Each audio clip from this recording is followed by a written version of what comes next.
We're gonna go over strength training for sprint cycling, and we're gonna start right.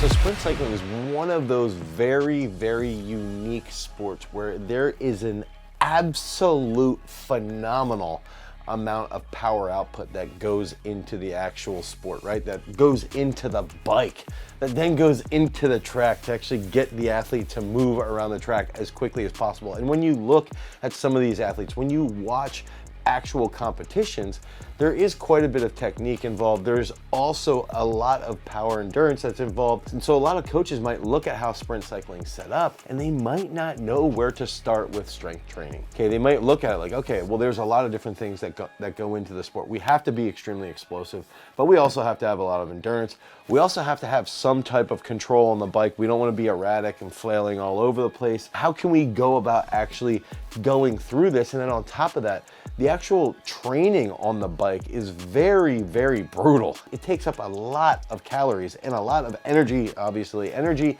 in general, okay? So what that means then is that as strength coaches, we have to work backwards.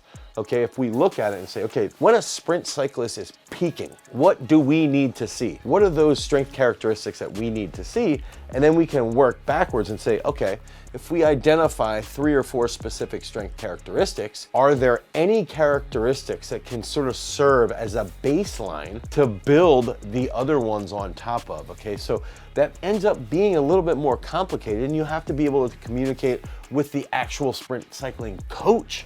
Okay, so a lot of these different things play a massive role in developing a world-class sprint cyclist. So we have to factor all this stuff in, and now we're gonna lay out those 4 key strength characteristics that you can identify if you're training for sprint cycling. Now, before we dive into it, the first big factor is that when I'm laying out those strength characteristics, I'm not ranking them in a specific order. Okay, I'm not saying one is greater than the other. What I'm doing is I'm looking at it like, how can all of these things sort of feed together? And that first major focus for me would be focusing on unilateral strength. If we look at unilateral strength, that's gonna play a major role in cadence on the bike, okay? If we have our limbs, typically people who have a stronger side, right? Everybody has one side is stronger than another, but if we have an athlete like a shot putter, their right side, their right leg might be 10% heavier than their left leg. This is actually seen in research, and when they end up doing analysis of in-body or bod pod analysis, they see this.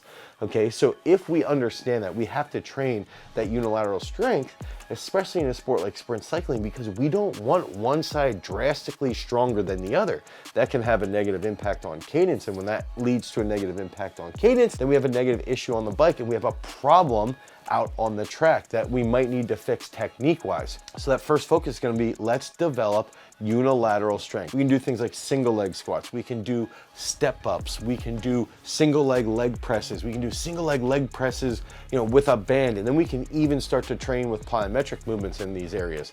So that first focus has to be on developing that unilateral strength so that we can get a structurally balanced cyclist, and that's going to lead to better power output when they get in the saddle and they're going out to dominate when they're peaking. Remember, we're trying to work backwards to lay out that foundation for that monster peak. And that takes us into that second key factor, which is going to be dynamic trunk control. So this is a concept that Franz Bosch has brought to light in sports that require a tremendous amount of agility. Okay, and when we're thinking about agility, let's think about the ultimate thought process in the realm of football would be running full speed, cutting, and going to another direction, right? The difference here with something like a sport like cycling is that we want to have good technique on the bike. We don't want to be the Tashkent Terror flailing all over the place in a sprint, being very, very erratic on the bike. Yes, that dude was a total animal on the bike, but it's not best for technique. So what we want to focus on is training dynamic trunk control through contrast movements. While doing a single leg squat or a barbell step up, we can do single leg jump lunges. We can do single leg jump step ups. We can do plyometrics where we pause on one side and we want to focus on a stable trunk. If our trunk is stable on the bike, more energy goes into the pedal. Okay, more energy into the pedal, more energy into the bike, then the bike moves faster. If we're flailing all over the place, we're losing energy, okay? We're losing that power output. That's gonna slow us down. Yes, there is still going to be trunk movement, but if we can minimize that trunk movement, now we have greater power output from our legs, and in turn, that's gonna help us ride with a higher degree of efficiency. And that takes us into that third key concept. That third key concept is going to be focusing on impulse. Here's a big thing, I think, in the world of strength and conditioning, I think in the world especially of sprint cycling, is that change the thought process from power. Okay, so power could be strength and speed, okay? That would equal power, right? Impulse is going to be how much force can we produce in a designated period of time, okay? So what does that mean for a cyclist? If we understand, based off of research, with specific cyclists, depending on the race, how many strokes they need to have in a single lap, then we can understand how much time do we have to apply force on the bike, on the pedal, okay? How much time does that enable us then, if we can take another step backwards, to apply that amount of force? Okay, so now if we know how many strokes in one lap, okay, then we can break it down even further. How much time do we have to put that force into the pedal? Now that time means we have this much allotted time to apply force. We have to apply as much force as possible. So force during a time frame is impulse. So when we're doing strength training for sprint cycling, the focus has to be on impulse, okay? Because that's literally the root behind the equation to get to the point of where you're breaking world records and you're winning world titles and you're winning Olympic medals. It all comes down to optimizing your impulse. And that's one of those concepts that I think a lot of strength and conditioning coaches sort of ignore, is focusing on impulse. And that could mean we're building more unilateral strength. We're doing more plyometric work. We're doing special strength work that really transfers directly to the bike. So all of those things have to be tested. We have to be analyzing that, and we have to be improving that. And that's gonna take us into that last key factor. That last key factor is going to be power endurance. In sprint cycling, there is 100% power endurance. And I always like to go back to, if we think about it as a video game where we have 100 is the bar at the top of the screen, right? As you get tired and you're fighting people in this video game, that bar starts to go down. In a sport like sprint cycling, if that bar gets down to 50, we're not gonna do well. We're not gonna do well on the bike, okay? We're gonna get our butts beat, right?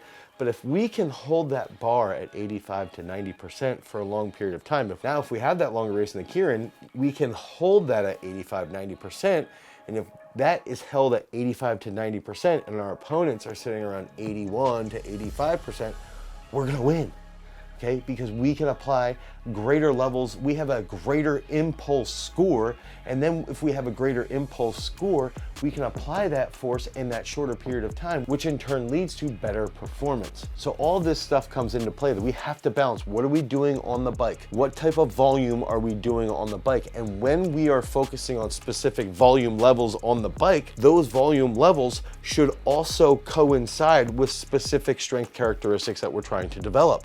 Okay, so all of those pieces need to fit together into this puzzle to lead to world-class development, okay? So doing things like technical coordination, doing cleans, doing snatches, doing power cleans, doing box cleans, hang cleans, doing plyometric work, that's all going to improve our impulse, okay? Unilateral strength, single leg squats, single leg presses, step ups, lunges, stuff like that, that's gonna pay off huge dividends. Focusing on dynamic trunk control. So again, you're not the Tashkent terror just flailing all over the place, but still a beast. We wanna focus on how stable is our trunk when we're applying a ton of force in something like a front squat or a single leg front squat, okay? That's gonna have a huge transfer in the sport of sprint cycling.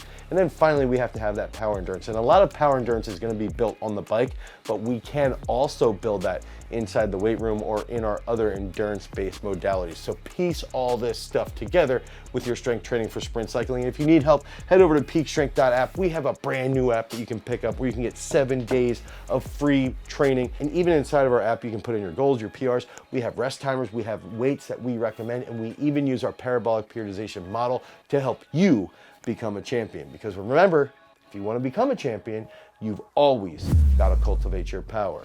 Peace.